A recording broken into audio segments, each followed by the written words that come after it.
So, heute geht es um den Schuh Scarpa Ribble HD. Was dich in dem Video jetzt erwartet ist, welche Kategorie hat der Ribble HD? Für welche Touren ist der Ribble HD geeignet? Welche Technologie verfügt der Ribble HD? Welche Sohle hat der Ribble HD? Ist der Ribble HD steigeisentauglich? Was wiegt der Ribble HD? Wie ist die Passform des Ribble HD? Und was ist meine persönliche Meinung zum Ribble HD? Dann legen wir mal los.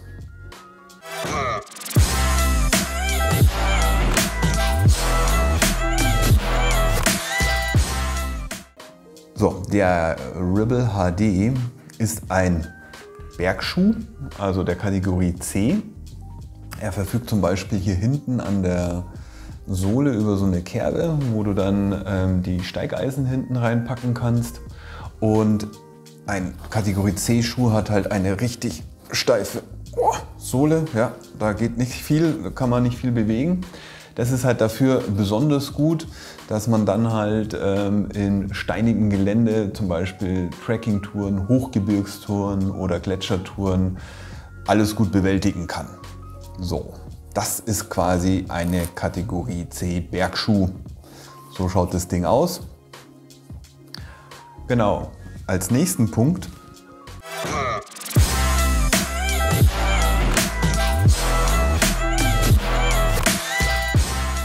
haben wir gesagt, für welche Touren ist der Ribble HD geeignet. Wie ich gerade eben gesagt habe, also ich würde eher sagen, dieser Schuh eignet sich hervorragend für Hochtouren, für Trekkingtouren, für technisches Bergsteigen.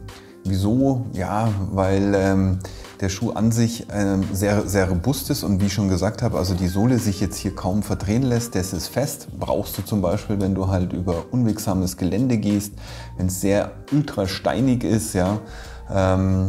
Und du brauchst auch hier oben zum Beispiel einen schönen hohen Schaft, dass du gut mit den Knöcheln und hier oben fest in dem Schuh drin stehst. Das ist halt dann ein Schuh, der eher dafür geeignet ist, Hochtouren oder alpines Gelände zu besteigen. Ich würde ihn weniger empfehlen für normale Wanderungen, weil er dann einfach auch zu schwer und zu steif ist, weil das Abrollverhalten einfach nicht gegeben ist.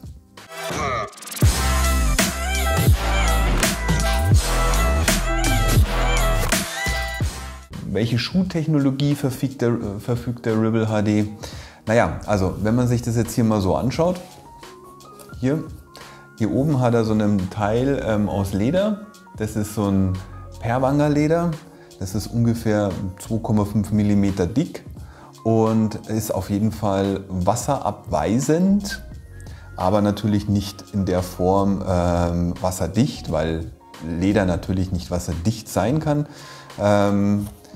Aber es schmiegt sich schon mal sehr gut den Fuß an. Was natürlich hier noch dazu kommt, ist, wenn du das hier anschaust, dieses Mesh hier, das nennt sich dieses Hard-Dry-Membran und das liegt natürlich dann auch unter dem Leder drinnen. Darum ist der Schuh dann auch wasserdicht und atmungsaktiv.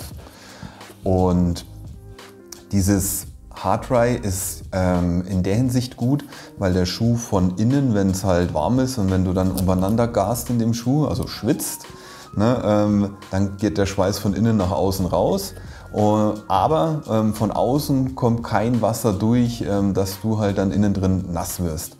Das hat dieser Mesh und das ist halt dann alles hier in dem Innenschuh hier alles mit drin, also unterhalb von dem Leder. Bei dem Leder muss man halt einfach nochmal beachten, das ist Leder und Leder wird halt einfach auf Dauer nass. Speziell dann, wenn du sagst, okay, ich gehe jetzt nur im Schnee oder im Eis umeinander und wenn du halt ständig im Schneekontakt hier mit dem Leder drin bist, kannst du davon ausgehen, dass sich das halt irgendwann mal auch mit Wasser auffüllt oder mit Wasser vollfüllt. Genau, in der Hinsicht. Was halt an dem Schuh noch richtig gut ist, was du hier siehst, das ist hier dieses Membran, was hier rumgeht, diese Gummisohle, auch hier vorne an der Spitze entlang und hier auf der Seite entlang rüber bis hier über die Ferse auch.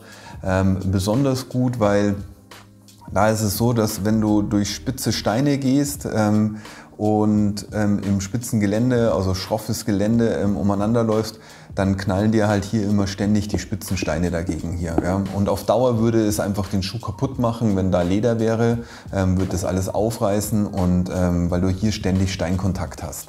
Und das ist halt hier bei dem Schuh nicht gegeben, weil du halt bis da oben rauf dieses super Membran hast. Und dann wird der Schuh einfach geschont, vor allem hier vorne an dem Bereich. Wie man sieht, ist dann noch mehr Gummi hier, das dir einerseits auch einen guten Halt gibt, wenn du im Klettern bist und am Stein unterwegs bist, aber auf der anderen Seite halt natürlich auch besonders gut in den Schuh schützt. Das kann ich jetzt einfach aus meiner Sicht auch sagen zu dem Schuh, wie er aufgebaut ist.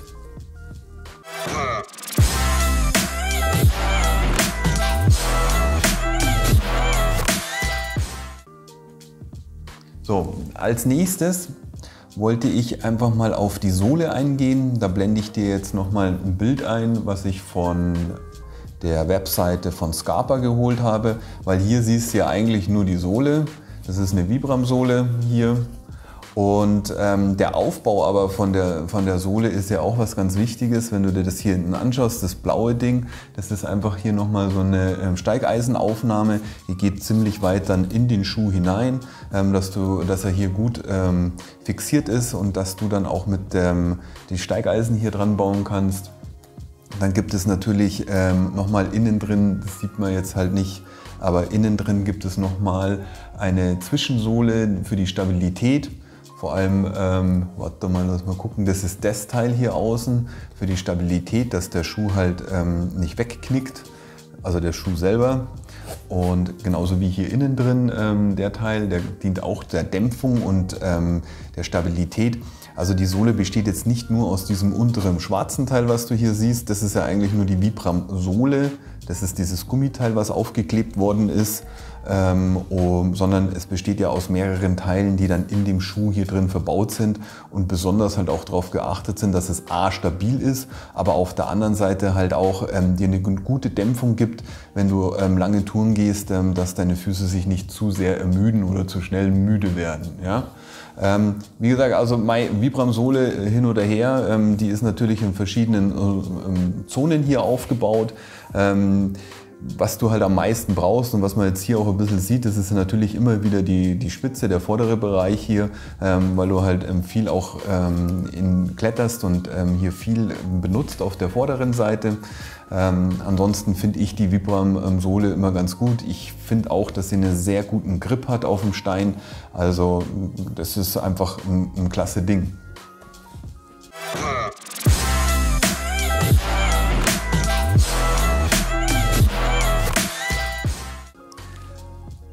Als nächstes haben wir uns nochmal geguckt, ist er denn steigeisentauglich? Ja, man nennt es bedingt steigeisentauglich, weil du kannst zwar hier hinten das einhaken, aber hier vorne brauchst du halt dann so ein Körbchen, was drüber geht. Und normalerweise wäre ja dann nochmal, wenn er voll steigeisentauglich wäre, wäre hier vorne nochmal so eine Aufnahme, dass du das, dass du da die Steigeisen reinpacken kannst. Ich will das jetzt mal kurz zeigen. So. Hier habe ich die Steigeisen. Jetzt schauen wir mal, ob wir das hier so wunderbar hinkriegen. Das hier hinten ist die Aufnahme. Jetzt stelle ich das mal hier kurz hin. Dann packe ich hier den Schuh so rein, dass das auch gut passt.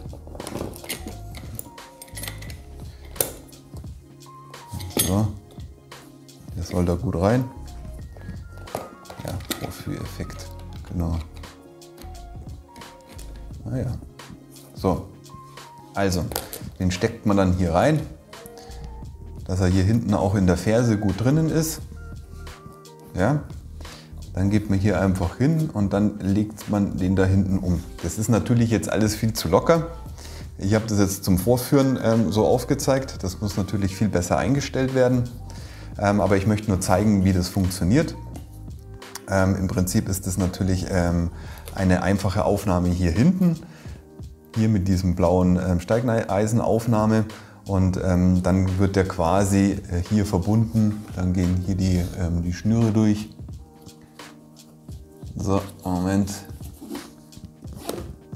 hier einmal die Schnur durch, auf die andere Seite rüber und dann wird der hier festgezogen sozusagen. Dann kann man das alles zusammenbinden.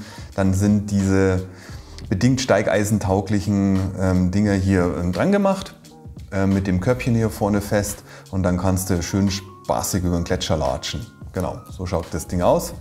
Dann bauen wir das mal wieder ab. Einfach schön zurück. So.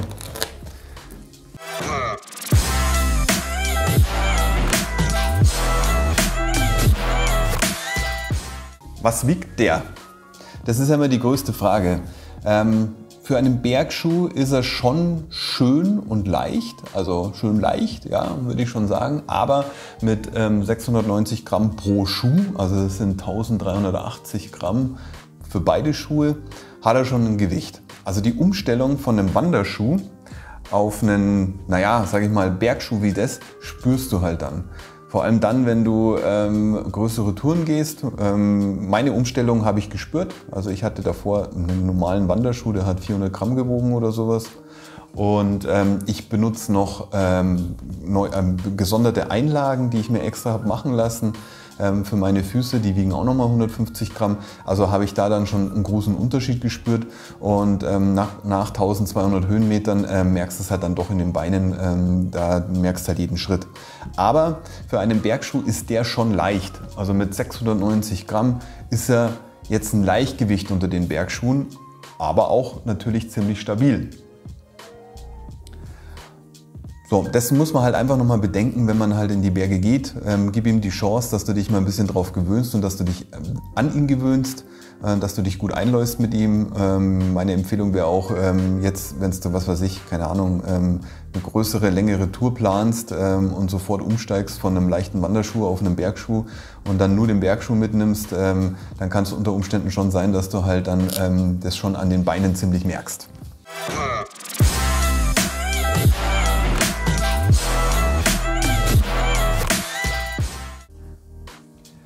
Wie ist die Passform des Ribble HD? Okay, wenn man sich den Schuh jetzt hier mal so anschaut und für das, dass es natürlich ein schwerer Brocken ist die Passform für mich jetzt phänomenal. Ich hatte zum Vergleich davor ausprobiert einen La Sportiva, der ebenso sich wirklich gut anfühlt, der von der Passform ein bisschen schmäler ist, der auch gut eigentlich so gesehen zu meinem Fuß passt. Eigentlich habe ich jetzt auch bewusst gesagt, weil ich beim La Sportiva im Fersenbereich ein wahnsinniges Problem hatte, weil der Fersenbereich ultra hart war, aber von innen. Also ich meine klar, dass ein Bergschuh einen harten Fersenbereich hat, das ist verständlich, er muss hart sein in der Ferse. Bloß von innen habe ich das Gefühl gehabt, dass der La Sportiva bei mir auf jeden Fall nicht gut genug gepolstert war. Und ich speziell beim Bergaufgehen einen unwahrscheinlichen Druck hier hinten auf der Ferse hatte. Also der La Sportiva hat mich gefühlt hinten in die Sohle, also in die Ferse reingedrückt, dass ich dort Blasen bekommen habe. Da habe ich verschiedene Schuhgrößen ausprobiert, hat nicht funktioniert. Das ist beim Scarpa nicht so. Der Scarpa drückt dich zwar auch schön in die Ferse hinten rein, aber gefühlt hat der Scarpa im Fersenbereich ist er viel weicher und angenehmer. Und nicht nur das, sondern er ist im ganzen Bereich einfach ein angenehmer Schuh. Das ist, wenn du da reinsteigst, du fühlst dich echt wohl und es macht eine riesen Gaudi, sich in den Schuh reinzusetzen oder reinzustellen. Was ich besonders beachten muss, ist, ich trage Einlagen. Und da muss man dann aufpassen, wenn die Einlage zu hoch ist, dass dann der Fersenbereich nicht mehr stimmt. Darum für alle, die die Einlagen tragen, unbedingt darauf achten, nimmt die Einlage mit zum Schuhe kaufen und schaut, ob es dann noch passt. Genau, aber das ist generell bei allen Schuhen so, nicht nur bei dem Scarpa jetzt so, ist klar, dass Scarpa baut ja natürlich, oder jeder baut seine Schuhe mit der Einlage, die Scarpa oder die der Hersteller selber drin hat und demnach passt er natürlich den Fersenbereich an. Wenn du jetzt eine Einlage reinnimmst, die halt einfach 5 mm höher ist, dann stimmt das natürlich hier hinten nicht mehr. Darum musst du für dich selber schauen, wie das ausgeht. Das nächste, was ich also gut finde, was natürlich auch viele andere Schuhe haben, aber was hier nochmal gut ist, ist auf jeden Fall dieses zweistufige Schnürsystem. Ich zeige es dir nochmal von der Seite, hier so. Das ist doch auch alles super hier, weil du kannst den Schuh hier individuell nochmal einstellen. hier auch. Also wie du möchtest. Zum Beispiel bei mir ist es so beim rechten Fuß, dass ich diese zwei Bereiche lockerer haben muss, weil ich hier sehr druckempfindlich bin. Da habe ich eine kleine Wölbung unten an der Fußwurzel und wenn die zu viel Druck bekommt, dann kriege ich da wieder Probleme mit meinem Fuß. Das muss lockerer sein. Ab hier oben, da darf es dann wieder fester sein. Was ich halt hier gut finde ist, okay, du kannst es hier individuell einstellen, wie du es haben möchtest. Und mit diesen Bändern hier, also normal geht der ja dann hier so rüber, dann zeige ich das nochmal, der geht ja dann darüber. Dann komme ich hier so rum und dann kann ich mit diesem Haken das einfach festmachen. Der Haken ist so, dass das Ding jetzt fest ist, dann kann ich auch nicht mehr großartig dran ziehen. Also ich ziehe jetzt hier richtig, da passiert nichts mehr. Darum bleibt der untere Teil fixiert und der obere Teil, den kann ich mir dann wiederum individuell einstellen, wie ich das haben möchte. Ob ich das jetzt ein bisschen lockerer mache beim Aufstieg oder beim Abstieg, je nachdem wie man möchte. Und zum Beispiel zum Klettern stellt man den sich ja dann hier vorne wieder vielleicht enger. Wenn man normal geht, hat man es wieder ein bisschen weiter. Und das finde ich halt jetzt an dem Schuh zum Beispiel besonders gut. So.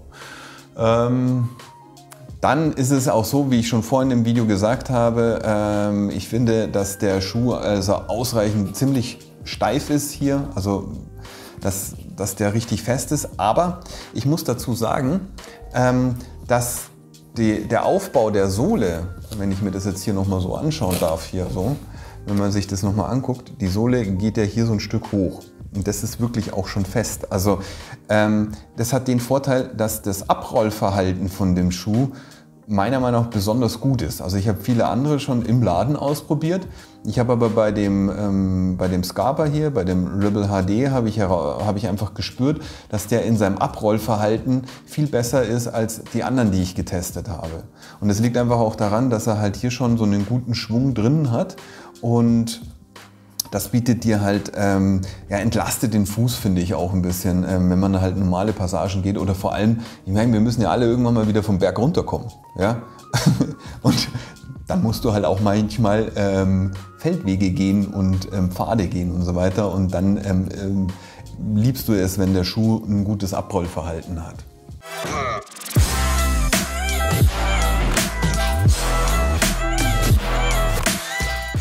Was ist meine persönliche Meinung zu dem Schuh? Ich habe jetzt im Video schon vieles gesagt, ich möchte mich gar nicht großartig wiederholen. Ich finde den Schuh allgemein super, super, super gut. Ich habe jetzt die sage ich mal Ledervariante, den Ribble HD. Den habe ich mir jetzt vor einem halben Jahr oder so geholt. Man sieht ja schon, dass er benutzt ist. Ich pflege ihn schon, weil ich ihn einfach toll finde. Ich habe ihn im Sommer wie im Winter. Im Winter habe ich ihn auch zum Schneeschuh gehen oder zu Touren halt mit, wie ihr gesehen habt, mit Steigeisen und Pickel und so weiter. Da habe ich schon gerne aber auch diesen etwas schwereren, dickeren mit Leder, weil er dann, glaube ich, für mich einfach noch so ein Tick wärmer ist, sagen wir mal, vor allem im Winter. Also im Winter habe ich ihn jetzt in allen möglichen Kältestufen schon ausprobiert und hatte nie kalte Füße. Natürlich brauchst du noch gute Socken mit drinnen. Im Sommer, da kann er schon warm werden, auf jeden Fall, weil da bin ich am Überlegen, ob ich mir nicht den Ribble Light HD oder den Ribble Tech HD hole. Die sind einfach noch ein Stück leichter und auch vom Material her etwas dünner, so dass die atmungsaktiver sind und dass sie auch vor allem im Sommer dann du jetzt nicht die super Schweißfüße bekommst. Da könnte ich mir halt bei dem vorstellen, dass der schon ein bisschen warm wird im Sommer.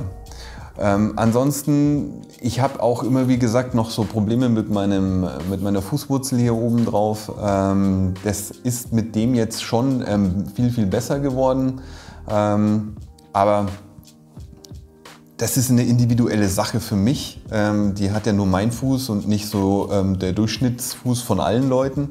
Ansonsten kann ich von mir aus den Schuh einfach empfehlen, weil Scarpa für mich auch von der Passform her und vom Aufbau des Schuhs bis jetzt der beste ist. Also wie gesagt, ich hatte vergleichbare Schuhe, La Sportiva, ich hatte dann Saleva, ich hatte jetzt den Scarpa und so weiter und ich bin halt einfach bei Scarpa hängen geblieben, weil die für mich wirklich einen Schuh bauen, der komfortabel ist, aber trotzdem halt noch ein Bergschuh ist. Und das lohnt sich wirklich aus meiner Sicht das Geld dort zu investieren, weil du dafür einen wirklich guten Schuh bekommst. So. Wie gesagt, war meine Meinung oder ist mein Review für den Schuh. Ich freue mich jetzt über Feedback von euch in den Kommentaren. Vielleicht lasst ihr auch ein Abo da für mehr Informationen. Wenn ihr das toll findet, dann werde ich natürlich mehr solche Reviews machen. Und ja, freue mich auch, wenn ihr euch die Bergvideos anschaut. Dann seht ihr den Schuh auch mal im Einsatz, wo wir überall umeinander gehen. Und ja, dann wünsche ich euch noch einen schönen Tag, macht's kurz und haut's rein. Servus.